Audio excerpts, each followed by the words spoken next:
Assalamualaikum warahmatullahi wabarakatuh.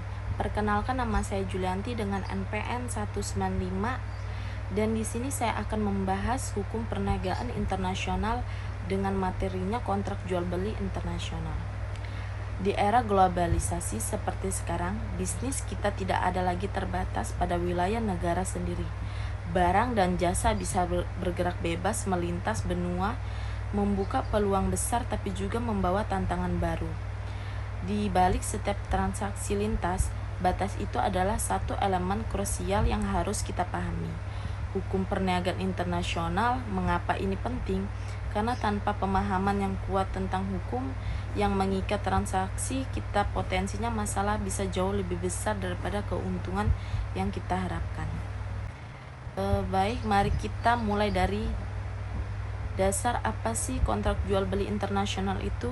Sederhananya, ini adalah perjanjian hukum antara penjual dan pembeli yang berdomisili di negara yang berbeda. Untuk penjual dan pengiriman barang dari suatu negara ke negara lain, kontrak ini adalah peta jalan yang sangat penting yang mengatur secara jelas hak dan kewajiban oleh kedua belah pihak. Proses pembentukan kontrak ini dimulai dengan penawaran atau dalam bahasa Inggrisnya offer dari salah satu pihak. Sebuah penawaran itu harus jelas, spesifik, dan menunjukkan niat untuk terkait. Jika diterima, misalnya sebuah penawaran yang lebih baik mencantumkan detail seperti deskripsi barang, kualitas, dan harga, syarat pembayaran secara eksplisit.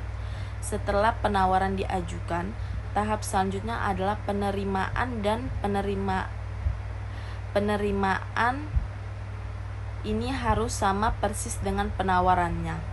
Kalau ada perubahan signifikan, itu bisa dianggap sebagai penawaran balik, bukan penerimaan. Tapi begitu penawaran diterima tanpa perubahan, secara hukum kontrak telah terbentuk dan mengikat. Sekarang mari kita bahas beberapa klausul penting yang wajib ada dalam setiap kontrak jual beli internasional.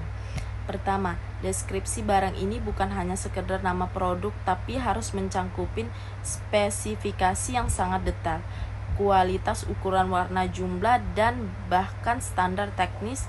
Jika ada semakin detail, semakin kecil kemungkinan terjadi kesalahpahaman atau sengketa di kemudian hari.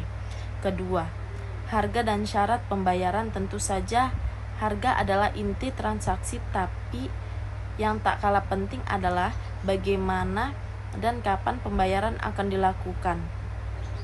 Apakah melalui transfer bank langsung atau melalui letter of credit?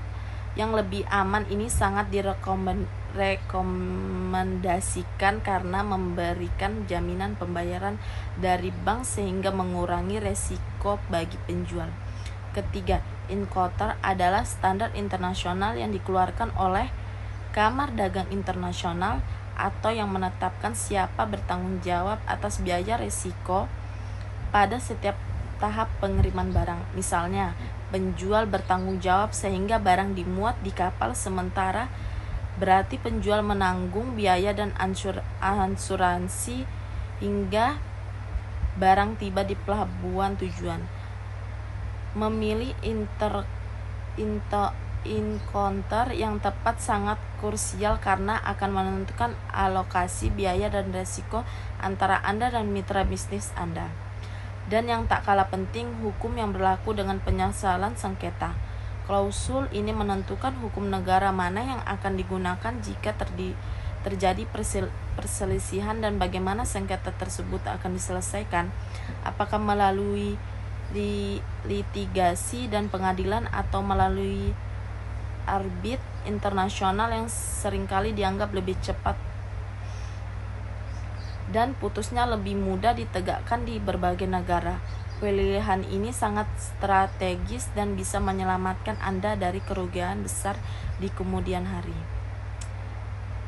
Resiko mitigasi dalam kontrak jual beli internasional.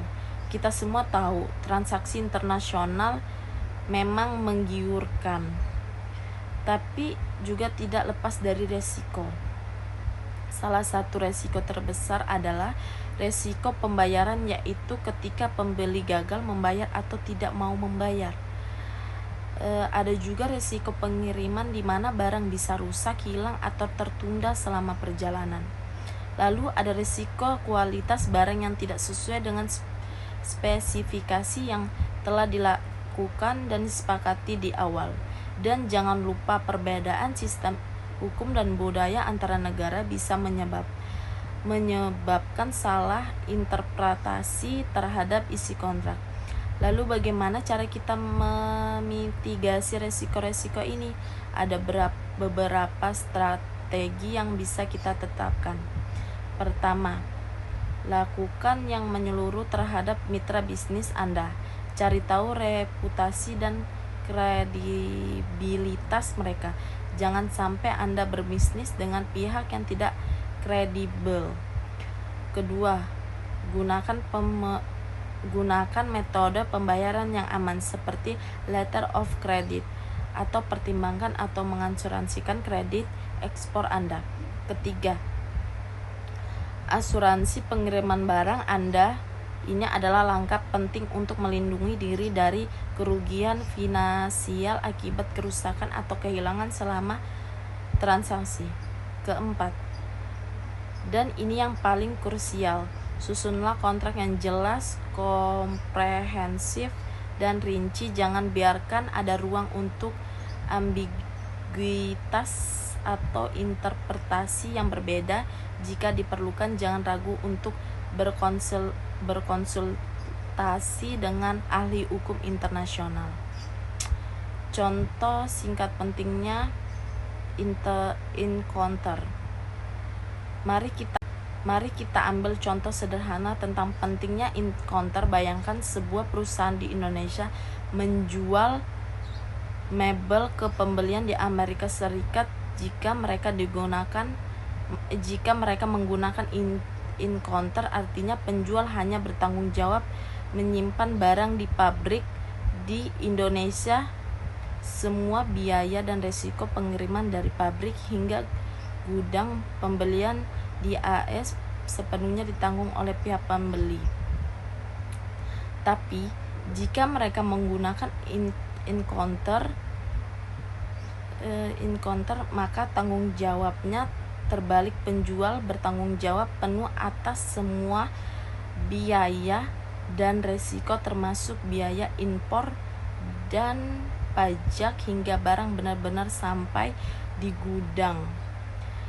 Di Amerika, pilihan encounter ini akan secara drastis mengubah alokasi biaya dan resiko antara kedua oleh pihak. Baik, kesimpulannya adalah, jadi mari kita rekap singkat. Memahami kontrak jual beli internasional adalah kunci fundamental untuk sukses dalam berbisnis global Anda. Kita lebih memilih kepentingan. Mohon maaf jika ada kesalahan. Saya akhiri. Wassalamualaikum warahmatullahi wabarakatuh.